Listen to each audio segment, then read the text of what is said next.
जल शक्ति PHE division डोडा द्वारा एक पब्लिक नोटिस जारी किया गया है।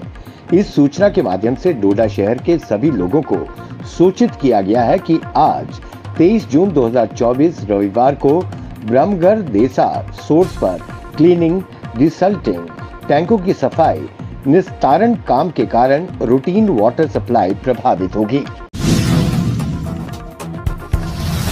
जम्मू श्रीनगर राष्ट्रीय राजमार्ग पर बनिहाल के खरपोरा गांव के पास एक प्राइवेट ट्रक के पलट जाने से आईटीबीपी के 3 जवान समेत 4 लोग घायल हो गए।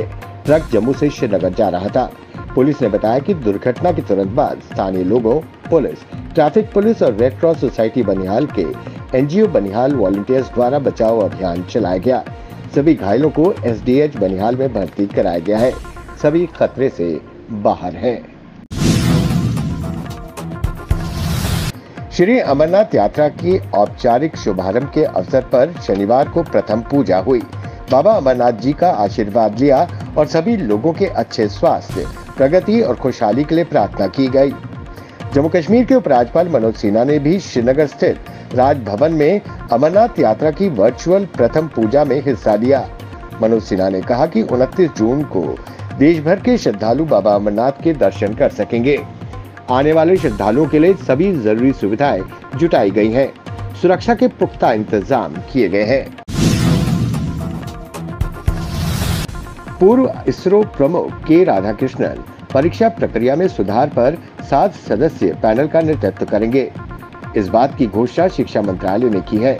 केंद्र सरकार ने कहा है कि पैनल अपनी जांच रिपोर्ट 2 महीने के भीतर पेश करेगा। यूजीसी नेट को रद्द करने और नीट यूजी 2024 के कथित पेपर लीक को लेकर आलोचनाओं का सामना कर रहे शिक्षा मंत्रालय ने बीते दिन परीक्षाओं का पारदर्शी, सुचारू और निष्पक्ष संचालन सुनिश्चित करने के लिए इसरो के पूर्व अध्यक्ष डॉक्टर के राधाकृष्णन की अध्यक्षता में विशेषज्ञों की एक उच्च स्तरीय समिति के गठन की घोषणा की।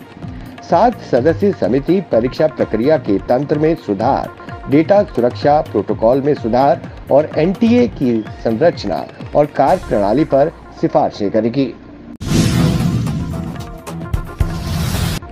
कश्मीर के बारामूला जिले के उरी के गोहलान इलाके में भारतीय सेना और संयुक्त सुरक्षा बलों ने घुसपैठ की कोशिश को नाकाम कर दिया है। ये दोनों आतंकवादी घुसपैठ की कोशिश कर रहे थे। सुरक्षा बलों ने दोनों आतंकवादियों को मार गिराया है। फिलहाल मारे गए आतंकियों के बारे में अभी कोई जानकारी सामने नहीं आई है। सुरक्षा बल इन दोनों आतंकियों की पहचान में जुटी हुई है। ये दोनों आतंकी लश्कर ए तैयबा से जुड़े थे। जीएसटी परिषद ने रेलवे की ओर से आम लोगों को दी जाने वाली सेवाओं पर बड़ा फैसला लिया है।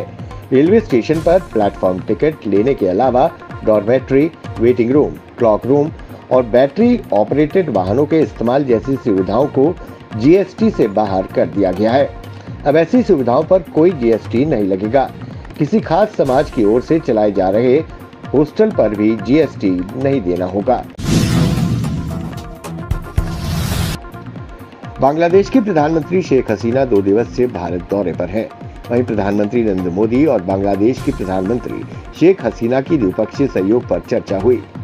इस दौरान प्रधानमंत्री मोदी ने अपने संबोधन में कहा कि हम जल्द बांग्लादेश से भारत के लिए मेडिकल वीजा को ई मेडिकल वीजा श्रेणी में डाल देंगे, जो बहुत बड़ी सुविधा प्रदान करेगा और उन लोगों के लिए भी एक बड़ी सुविधा होगी जो इस ई मेडिकल वीजा योजना का लाभ उठाएंगे।